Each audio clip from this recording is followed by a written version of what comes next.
Hello everyone, I'm Weba and you're here in my studio in Barcelona. And I'm gonna show you a little bit of the process of writing my track Protocol that came out on Drumcode earlier this year. And it's still doing well on the charts on Beatport. If you like techno, I hope you probably heard it. And so I'm just gonna show you a little bit of the elements and a little bit of the story behind them. And I think it's just better if we go quickly through the drums, because there's not a lot of time to go in detail about everything. So let's just go for it. Starting with the kick drum. That was recorded on my analog rhythm synth I really like. It can do a lot of drum things, but it can also do some synth sounds really nicely. And I like to use it to make all my kick drums because it sounds really fat and juicy. And in this case, I also did the bass line together. So the kick drum and the bass line, they play together. First, I'm just gonna play a little bit of the track so you can hear what I'm talking about, and then I'm gonna solo the elements and talk about them separately.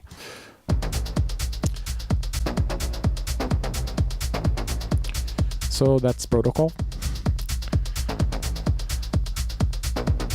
And so let's go on about the kick drum thing.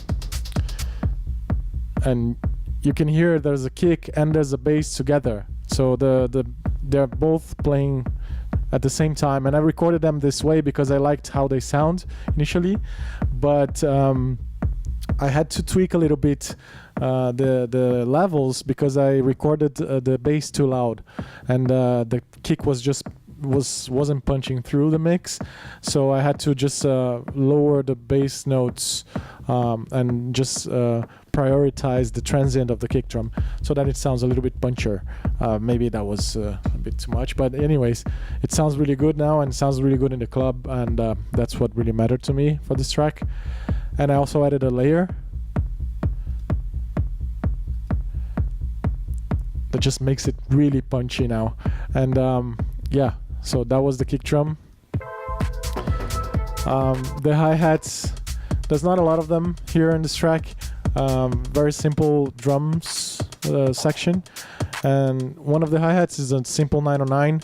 I recorded it with the TR-8 going through the SP16 from Pioneer. Which I really like this combo because they complement each other really nicely. The filters that are on the SP16, it can drive the TR-8 really nicely, and the TR-8 takes that drive really nicely, which I really like. So it just sounds really punchy and thick, and so you don't need to add a lot of things on top of it. It's just you can drive the track on its own. The shaker, pretty much the same thing. Very simple on the off, and that's probably from the 7x7 expansion on TR-8, also with the distortion, and yeah, that's the same all the way through the track, except where it's not playing. But yeah, and then there's this really high hi-hat that I made with this the cymbal from the time and timbre from Skinner Box, which is a Max for Live patch, and I used it all the time to give life to the drums, because sometimes the drums that are just not bright enough, or just sound too muffled, or just sound too analog, and I just wanted to bring some life into them and some brightness, some more like, without bringing it up with the EQ, because sometimes it just doesn't sound too good. So I'd rather get the sounds really right before starting to process them too much. This way I can get the track sounding nicely right away, and I don't have to spend so much time trying to fix stuff later. And I think lastly here, there's a simple 16th note shaker that I use the panner. I like to pan stuff a lot on my tracks, and this panner makes it really easy, because now you can hear it in both speakers, like separately, each hit, and that gives it a nice groove as well, that it doesn't exist without the panner. And then there's a clap. I think that was done with the analog rhythm. I record that as audio, and then I do like a long take where I modulate it a little bit. And then I use different parts of the clap when I edit them on the arrangement. And you can hear the delays and stuff coming from the sands. That's always a good idea. Makes your life a lot easier. And yeah, they are responsible for those kind of build-ups that happen through the track. And the ride cymbal, very futuristic stuff. It's just a 909 symbol. Ride cymbal is not futuristic at all. But it works, you know. I love the sound, and I always use it, and I'm not bored of it yet, so I'm not gonna stop using it until I am. And the same as with the claps and a few of the other drum parts, I record it in audio. That was done with the TR-8 as well. And then I just do some different parts, and I edit on the arrangement. As you can see here, there's a different part than here. Oops. And here it's just a straight part, and then there's a swinging part, and that's it for the ride. And then there's the conga, which is you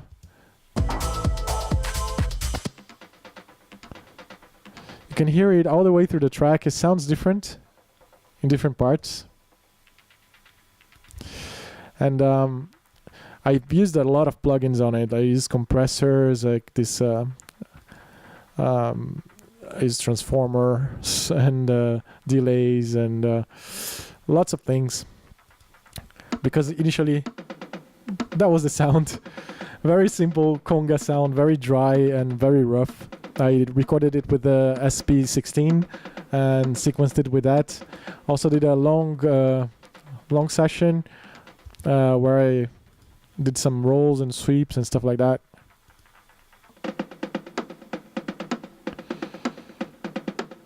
So just have options, you know, when I use that and the arrangements. But in the end, I always kind of tend to use the simple stuff because they work better when you have a lot of other stuff going on. And so yeah, that was the drums. And yeah, okay. So before we go, let's just listen to the drums separately.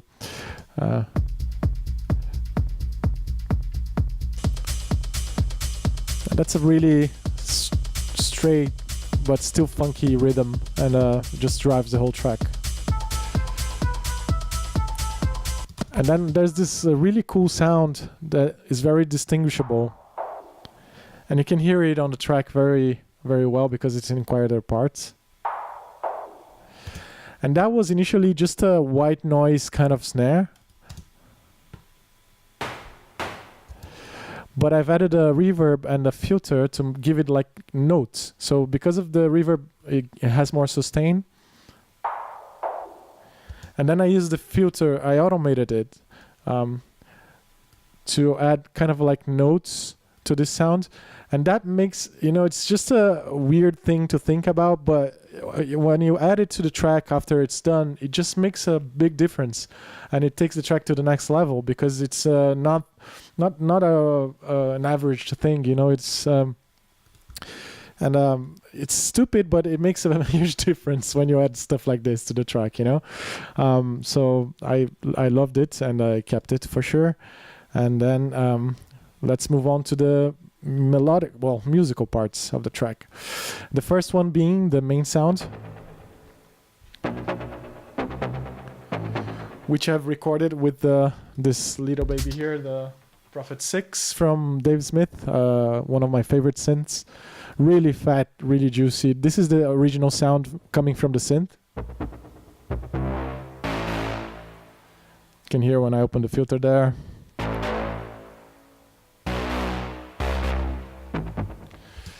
So it sounds really good already without any processing. I just had to EQ it a little bit to not to be too muddy or anything. And then, yeah. a little bit of saturation on top of what already is a saturated sound, and it sounds really fat and juicy, and that's what I like. So that was the main theme of the track.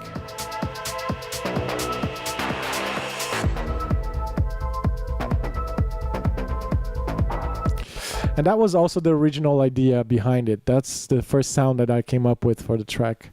All the rest was built around this this sound. And the kick drum and the bass, the straight bass. The other part that's really juicy and fat is this Moog sound that comes from the Sub 37 here.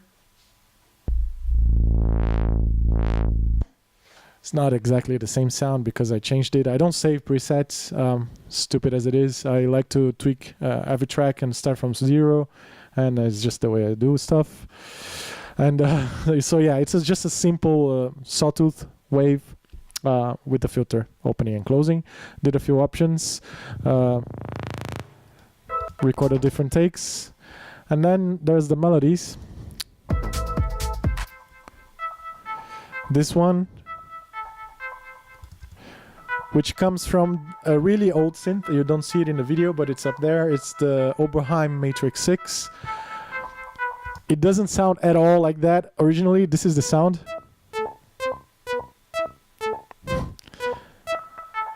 So I added filters and delays and reverbs to make it sound like this.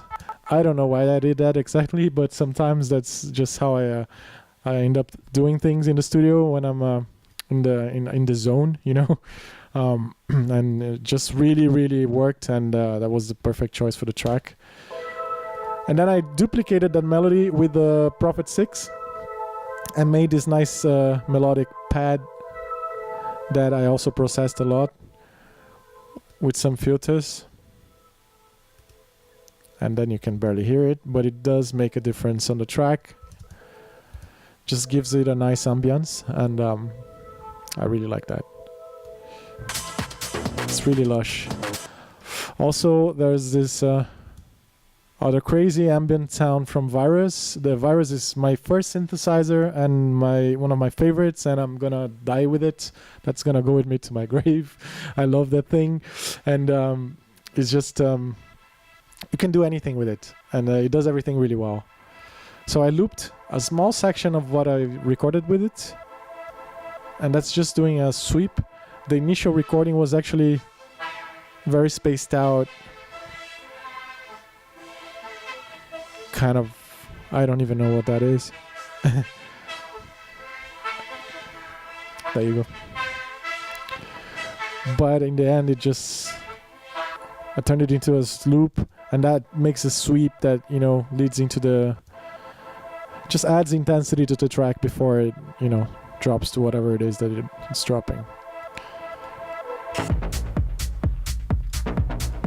And then there's this channel, just some crazy glitches I've made with Reactor. I love Reactor for anything. I use it constantly. It's one of my favorite things in the studio. And I've just recorded a lot of different takes. Actually, it's just a long take, like really long take, as you can see here. Anyways. So this is a really long take, and I've chose different bits for different sections of the track.